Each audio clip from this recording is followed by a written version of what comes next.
Hi, welcome back to another episode of Coldstream Rod Shop. I'm Derek Fraser. In this week's video, we're going to start off by putting the high build primer on the Camera Lady's 32 Ford Roadster body so we can move that further along into the process. Like I said at the end of last week's video, I really want to get it painted over the next week or two, or three worst case. I reached out to a friend that's going to spray it for us. They helped us out with the 32 pickup before. That way, take the pressure off of me to not put any runs and stuff into it. And we'll have a nice product too at the same time. So we won't get it painted in this episode, but what I want to do is get the high build primer onto it, start sanding it. We're going to hopefully get some more stuff done on the 33 Ford chassis, maybe on the 32 5 window. I'm not really sure yet, but anyways, follow along. We're going to be working on one of these three projects. Well, I'm sure you're going to say, what the heck happened here? Well, one of the things when you put shiny new paint or primer on something and under the lights, you're just going to reveal some stuff you may not like. So in some cases, I saw air bubbles that would probably be filled up with the high build primer, or scratches or imperfections or misaligned, anyway, shiny surface, lights shows up defects, have to fix the defects. Most of this stuff was really superficial, not that deep, but I didn't want to rely on the high build primer, like I just said, to make up for it. So what I did, like I've done in the past, there's probably other products, but this is the product I use. It's a Evercoat Spotlight. It's a lightweight polyester finish and spot putty. It's not like the old lacquer spot putty that we used to use in a tube many years ago. This stuff is pretty good stuff. Some of the professional body shops, that's what they recommend, at least a couple that I've talked to. Maybe there's other products, but anyways, went over it a couple times here and just kind of did touch up. You don't have to use as aggressive sandpaper on this, and more than likely 90% of this is going to sand it away.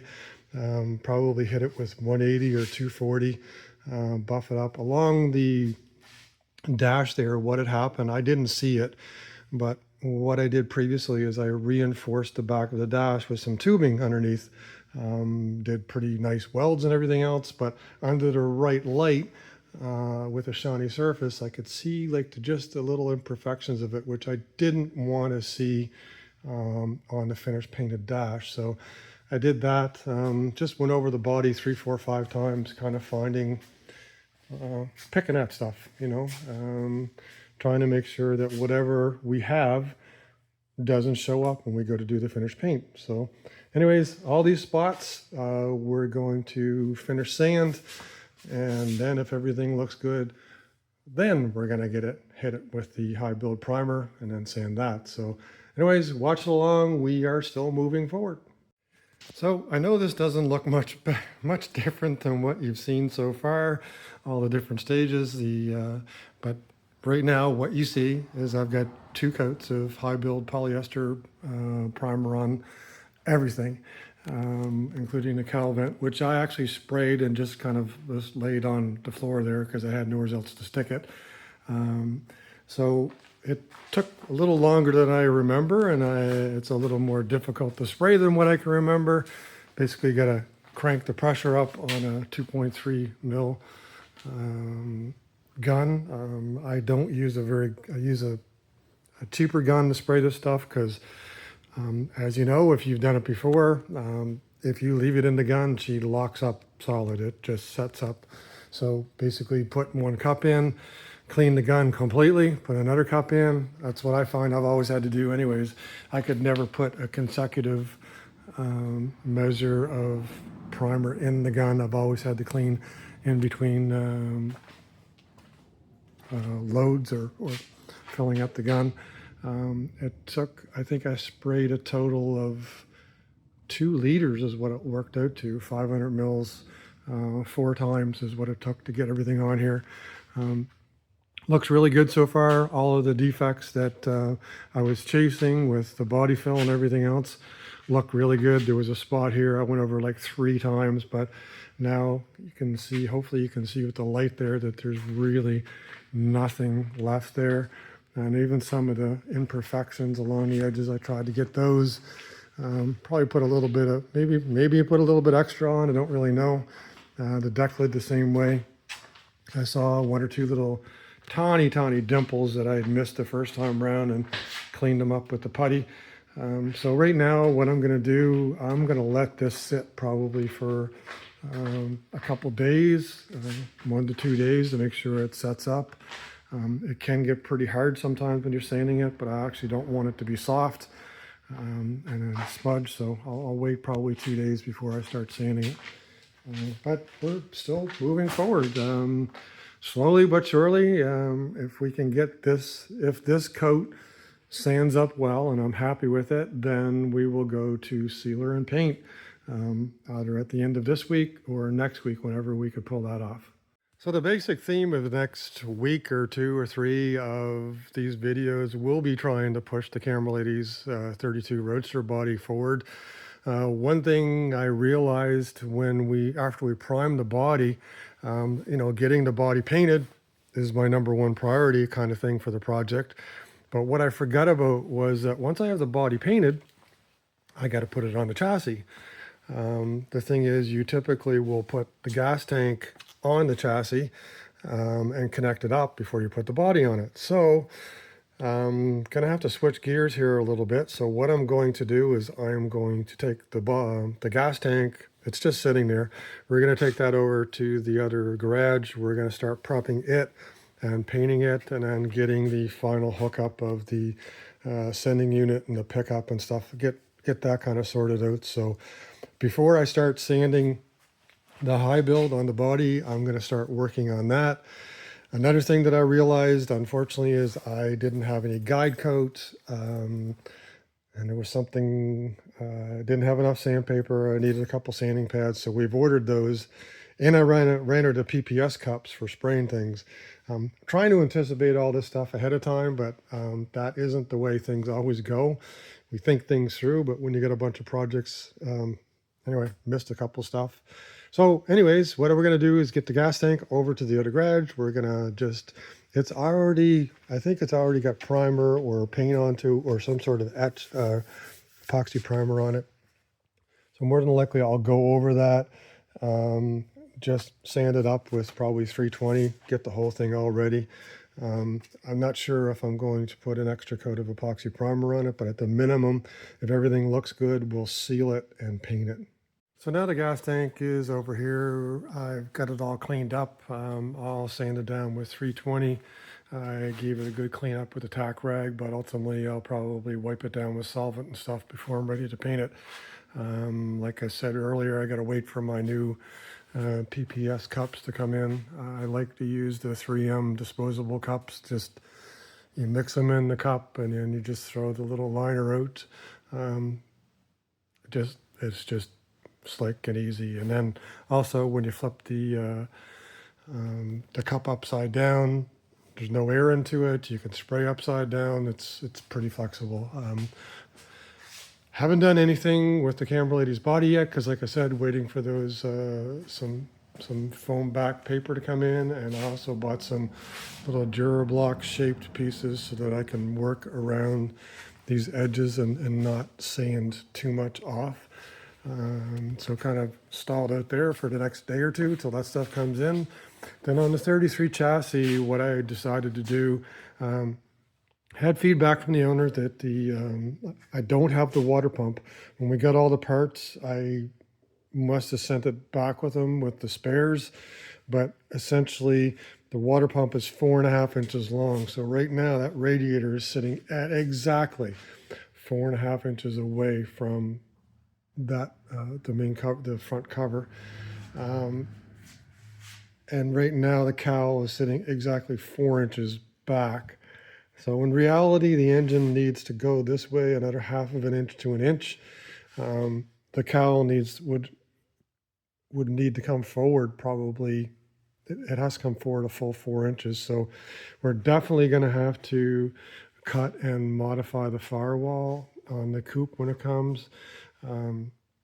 It's not going to fit. It's just going to be a matter how much we have to modify the firewall onto it to make it fit. There's there's not enough room this way for everything to go in there. I mean, it'll fit between the frame rails. Obviously, lots of people have done it before. That's not so much of an issue. But right now, like I said, I think I need to move the engine another 1/2 inch to 1 inch to give the clearance between the front pulley and the radiator. And then we're going to have to do some work on the firewall on the coupe body. But now we know, you kind of have to fit these things together and adapt and hot rod it.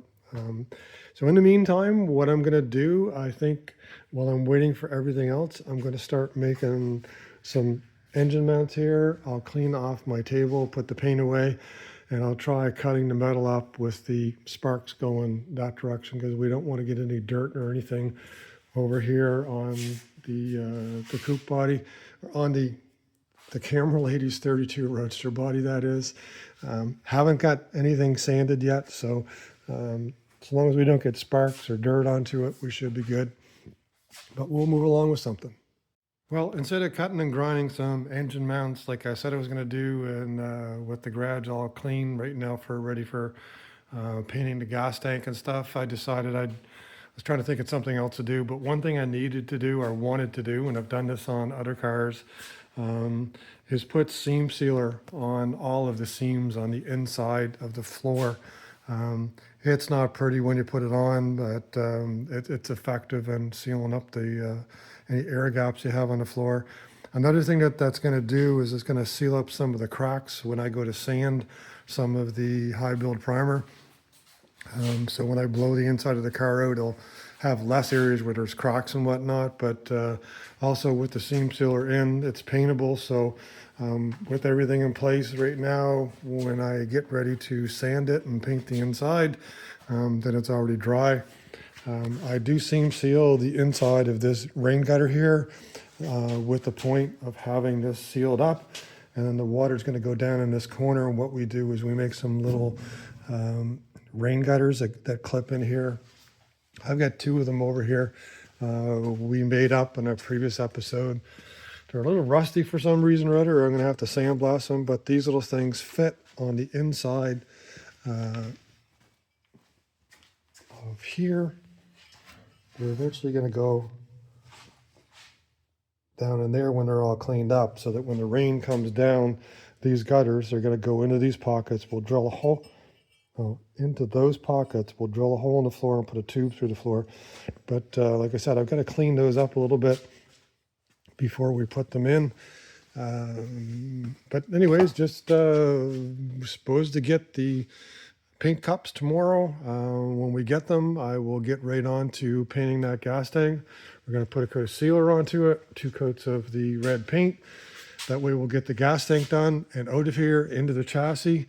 At the same time, the sanding pads and everything else that I need to start sanding the high build primer should be coming here tomorrow too. And we'll get on with that too. It's the next day, and I get a message from Amazon that my PPS cups would not be in today. So it was a little bit of a scramble. So I reached out to a friend of mine, Ryan Dickey at Bumper to Bumper, and they happen to have this big PPS cup setup that he had. He gave me for a very reasonable price, better than what I could get off Amazon. I now have 50 of them, so I've got probably a lifelong supply of them, but that's just fine. We've got something, so we can get going with the hopefully the sealing and the painting of the gas tank. I think what I'm going to do is flip the deck lid upside down and paint the underside of it. That way, when it comes time to paint the outside of the car, we can just paint the outside of the deck lid and paint the outside of the car all at the same time and not have to worry about flipping that over. Got the sealer ready, got the paint ready. I picked up another quart of the red paint. I'm going to mix that with the existing gallon, make sure everything is exactly the same. I've done well with having paint mixed up before and can't tell the difference, but I'm not going to take the chance here. I think I needed a little bit more in order to paint the body and then the hood. So I'm going to mix that with what's left over. The other thing that came in today, which we're going to use, is I've never used guide coat before in the sense of the powdered stuff. I've always just taken a black spray bomb and sprayed from a distance and sanded it off, but we're going to give the real deal stuff a try. This is the 3M one, a little bit more expensive. Got myself a new soft block for when I'm sanding the high build primer. And in the past, I always had little blocks of wood, little pieces of plastic that I would put my stick-on sandpaper to sand around different contours and everything else. These were available for like 30 bucks, a whole bunch of different shapes. So I'm going to give them a go instead of making something up. Anyway, we'll give it a try. I don't know if it's a gimmick, but can't be worse than what I was using before. So anyways, right now I'm going to get things cleaned up. We're going to hang the gas tank from the ceiling on some wires. That way I can paint underneath and paint on the top of it. We'll switch the deck lid around in the front, push the body to the back, and get both of those things done. And hopefully before the end of this episode, I'm going to show you a red gas tank and a red underneath of the deck lid. Well, a little bit of a mess here in the mix of paint area. I did pull it off. I mixed up the sealer, used my DeVilbiss clone gun to shoot the sealer.